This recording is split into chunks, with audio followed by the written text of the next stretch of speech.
Mga kasayan, part 3 na tayo kung paano mag full wave ng XRM 110, SYM bonus, wave 100. Ito na siya, Autostar Idol 110, Rusi MP. Ito na. Ito na yung gagamitin natin. Full wave stator. Tapos CDI.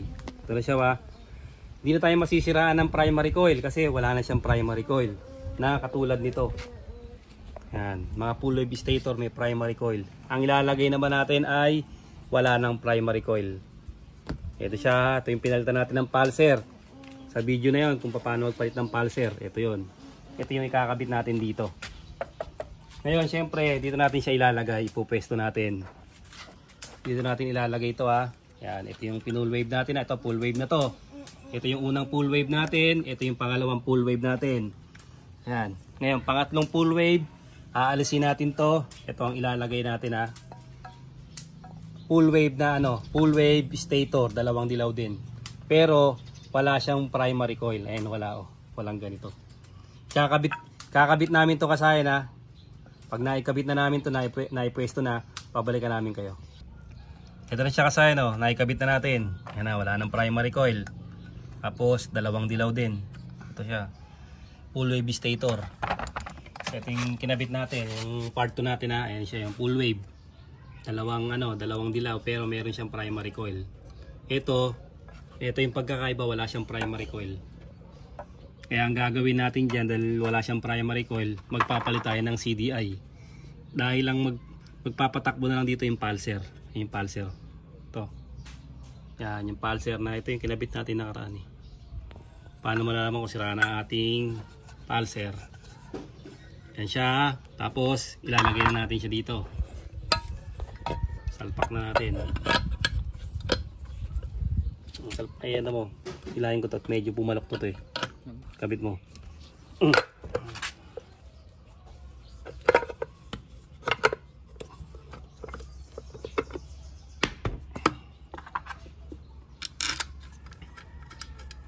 Dalawang tornilyo lang lalagay natin yan para mabilis lang. Para matitesting na agad natin.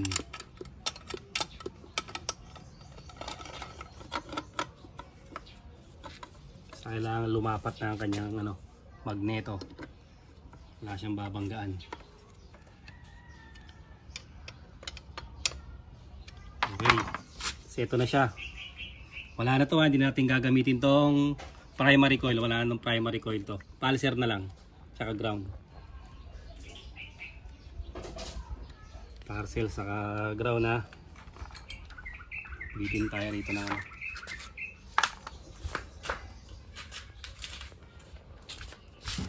kabitin ang ating wire. Yung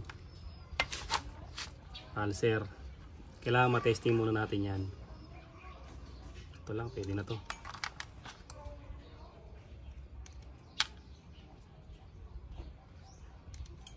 Pwede natin sa pulser.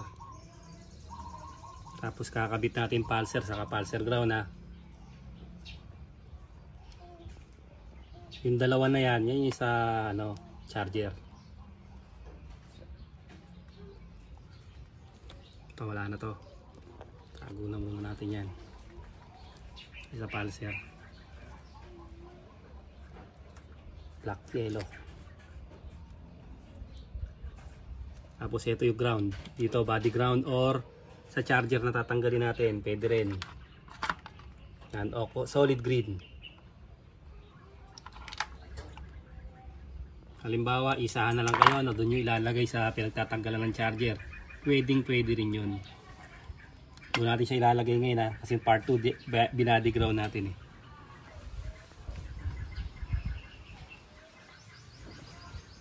Okay, mga solid green. Ipihanap lang kayo ng solid green. Pinakamaganda ay body ground. Kailangan nyo nga lang ng eye terminal para maganda yung ground. Natin lalagay may ng charger. Yun. Pinagtanggalan ng ating charger na maliit. Yung kulay green kasi ground yan. Isasama natin sa ground ng charger. Tapos pinagputulan ng charger na solid green yan. May ground na siya. Sasama na natin yan dyan. As kasayang balik tayo dito. Ito na yung ating kukunin natin itong ano natin. Itong CDI.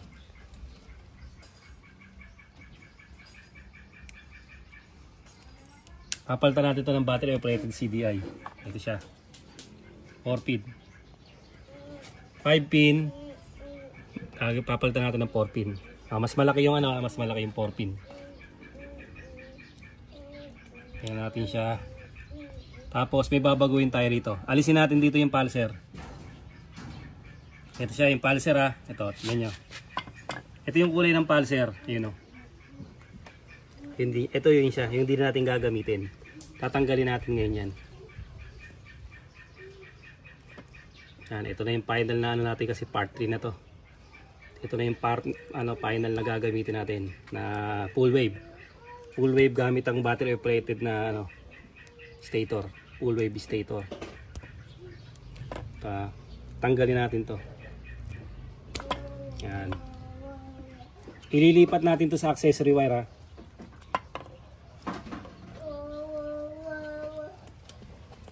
Wala na rin, natanggal na rin natin yung primary coil.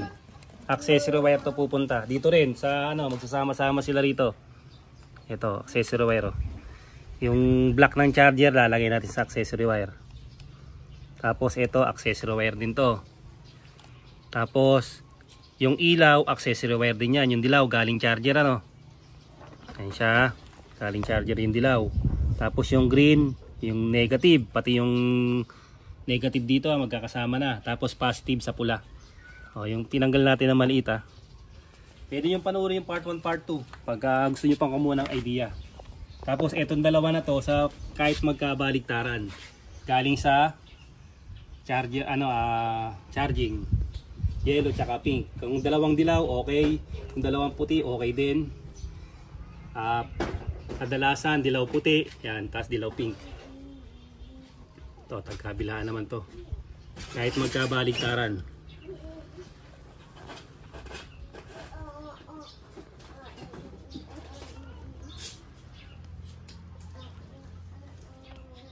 Ay, kailangan pala natin munang hindi natin muna ilalagay para matest natin yung kung good yung natin, yung full wave natin.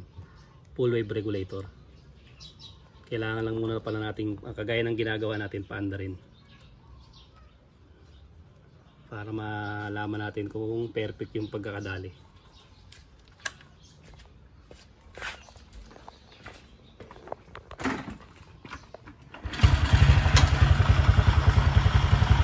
Tsaka sayang na wala pa yan wala pang pinainit yan. Tingnan nyo. Kahit sa tambucho kasi malamig pa yung tambucho. Malamig pa, hindi pa yung pinainit kasayan. Ibig sabihin, maganda yung kuryente. 4 pin CDI na tapos battery operated na nito. Wala nang masisirang primary coil. Pulser na lang. Try na natin ito ngayon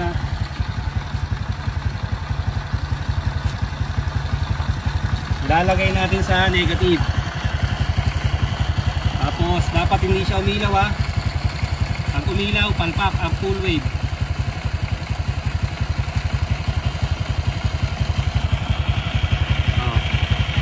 Okay, wala, kabila. Wala rin. Kailangan ngayon umilaw to Kailangan kahit alin sa dalawa, magkabaligtaran dapat umilaw siya.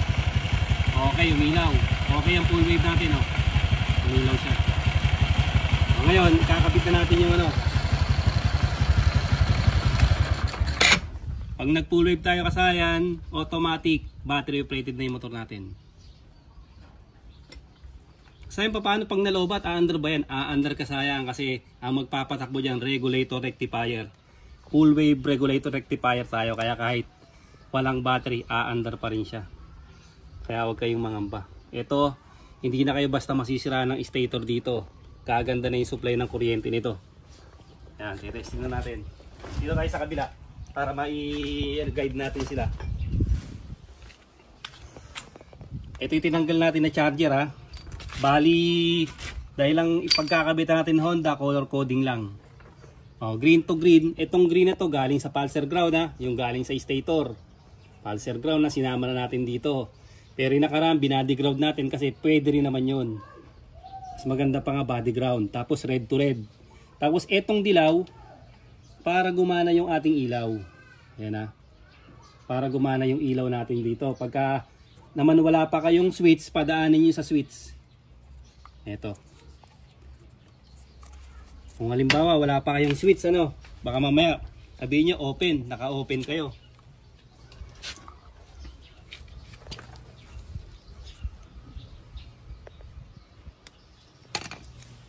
Ito, padadaanan nyo lang sa switch. Pupunta siya sa accessory wire. Ayan siya. Accessory wire tapos sa kulay dilaw.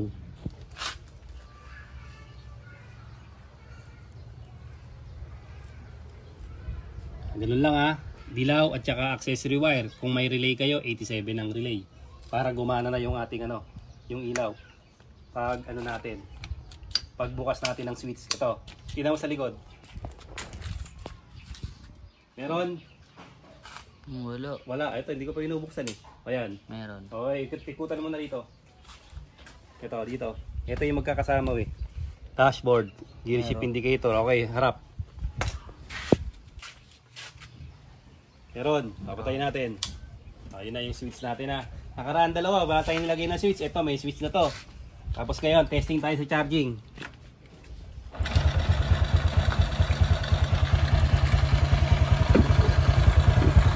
Kung ano ba ang pinakamagandang charging sa tatlong full wave na ginawa natin. Pare-parehas lang ba? Pwede yung panuorin kasayan yung mga video natin para meron kayong idea. Nakabukas ba ilaw natin? Hindi. Nakapatay ano? Buksan mo yung ilaw. O kasayan, kayo na ang umusga kung ano ang pinakamagandang full wave. Tingnan nyo agad yung pasok nito. Nasa 14. Ikutan mo kung nakabukas yung headlight, taillight natin dyan. Headlight. Tapos yung ano natin, indicator, takpan mo para makita. Takpan mo yung indicator. Nakabukas. Okay, sa likuran.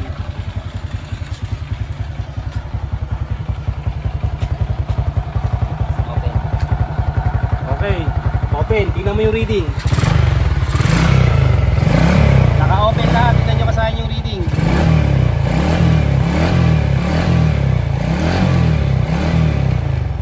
Ayun siya kasahan, naka-open na lahat. Kayo na humusga kasahan kung ano ang pinakamagandang reading ha. Ito na yung pinaka-final ko na ano, part 3. Ito na yung gagamitin ko sa motor na to. Itong, tingnan nyo.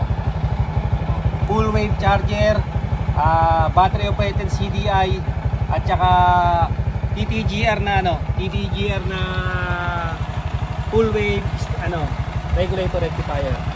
Pag may mga comment pa kayo dyan kasayan, mag-comment lang kayo, sasagutin ko yan. Hanggang dito na lang mga kasayan. Salamat sa panonood.